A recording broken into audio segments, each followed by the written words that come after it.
Good evening বন্ধুরা, আমি আবারও চলে এলাম নতুন একটা রেসিপির সঙ্গে। আজ আমি আপনাদের সঙ্গে শেয়ার করব বেগুন দিয়ে মাছের ডিমের রেসিপি। এখানে আমি একটা বেগুন নিয়ে নিয়েছি।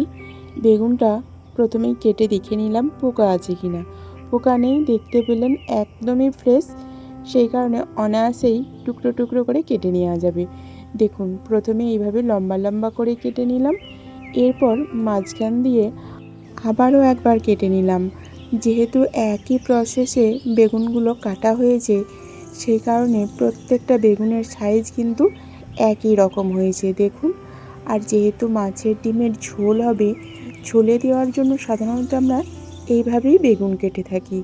তো বেগুনগুলো কাটা হয়ে গেছে, এখন আমি জলের মধ্যে দিয়ে পরিষ্কার করে ধুয়ে তুলে নিচ্ছি। এরপর উনান জেলে কড়াইটা বসিয়ে দিলাম। কড়াইয়ে দিয়ে দিলাম বেশ খানিকটা জল। জলের মধ্যে দিয়ে দেব পরিমিত লবণ। এরপর অবশ্যই দিয়ে দেব পরিমিত হলুদ। লবণ আর হলুদ দেওয়ার পরেও আরও একটা সিক্রেট জিনিস এখানে দেব। দেখুন, এখানে আমি নিয়েছি এক টুকরো পাতিলেবুর কয়েক ফোঁটা রস এখানে আমি এই লবণ হলুদ দেওয়া জলের মধ্যে দিয়ে দেব। কারণটা হচ্ছে, এই জলের মধ্যে এখন আমি মাছের ডিমগুলো দেব। এর কারণ হচ্ছে মাছের ডিমগুলো যাতে শক্ত শক্ত দানাদার থাকে, সঙ্গে মাছের ডিমের মধ্যে যে একটা আঁচটে গন্ধ থাকে সেটাও যাতে না থাকে, সেই কারণেই প্রসেস। তো এখন ওটা হতে থাক। এখানে কিছু মশলা বেটে নিচ্ছি, গোটা ধনিয়া, গোটা জিরা, রাঁধুনি আর কয়েক টুকরো আদা। এগুলো এখন আমি মিহি করে পেস্ট করে নেব। মশলার পেস্ট যত মিহি হয়ে থাকে, তরকারির থিকনেস তত স্মুথ হয় আর তরকারিটা তত বেশি টেস্টি হয়। আর যেহেতু অল্প মশলা, বাটার সুবিধার কারণে আমি শিলপাটা ইউজ করে থাকি। তো চলুন, মশলাটা বাটা হয়ে গেছে। এখন কড়াইটা খুলে দেখে নিলাম মাছের ডিমগুলো আমার হয়ে গেছে। আমি একটা একটা করে মাছের ডিমগুলো তুলে নিচ্ছি। সমস্ত মাছের ডিমগুলো আমি তুলে নিয়েছি। দেখুন, মাছের ডিমগুলো একটু ছেড়ে ছেড়ে গেছে, সঙ্গে প্রপারলি কুকডও হয়নি। তো সেই কারণে আমি হাতে করে স্মুথ করে মেখে নিলাম। এরপর জাস্ট ফর বাইন্ডিং 1 চামচ বেসন দিলাম। এরপর আবারও খুব সুন্দর করে স্মুথ করে মেখে নিলাম। এরপর হাতে করে চেপে চেপে এই রকম কাটলেটের আকারে বানিয়ে নিলাম। এরপর উনানে কড়াই বসিয়ে দিয়েছি। কড়াইটা খুব ভালোভাবে গরম হলে দিয়ে দিলাম সরিষার তেল। তেলটা এইভাবে ছড়িয়ে দিলাম যাতে বড়াগুলো আটকে না যায়। এরপর মাছের ডিমের বড়াগুলো আমি এখানে দিয়ে দিচ্ছি।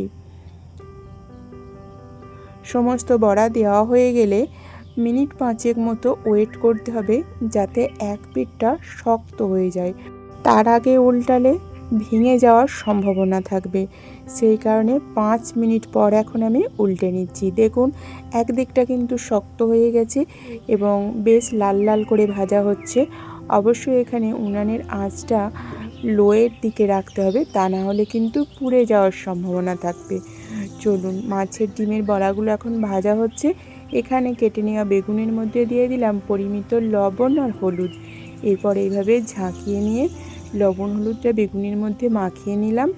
এখন মাছের ডিমের বড়াগুলো আমার ভাজা হয়ে গেছে, বড়াগুলো তুলে নিচ্ছি। এরপর দেখুন, অল্প পরিমাণেই তেল এক্সেস আছে, তারপরেও ওই তেলের মধ্যে আমি লবণ হলুদ মাখানো বেগুনগুলো দিয়ে দিলাম।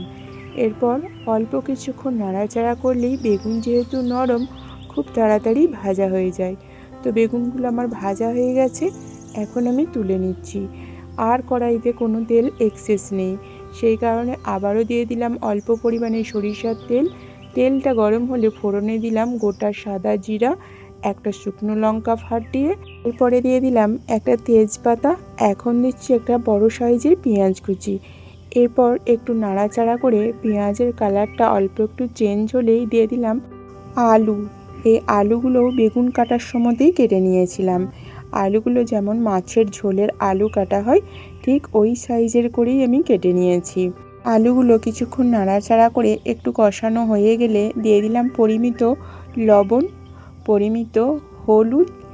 এরপরে দিয়ে দিচ্ছি পরিমিত লঙ্কার গুঁড়ো, 4টে চেরা কাঁচা লঙ্কা, আর অবশ্যই শিলপাটায় বেটে নেওয়া মশলার পেস্ট। এখন দিয়ে দিলাম একটা বড় সাইজের টমেটো কুচি।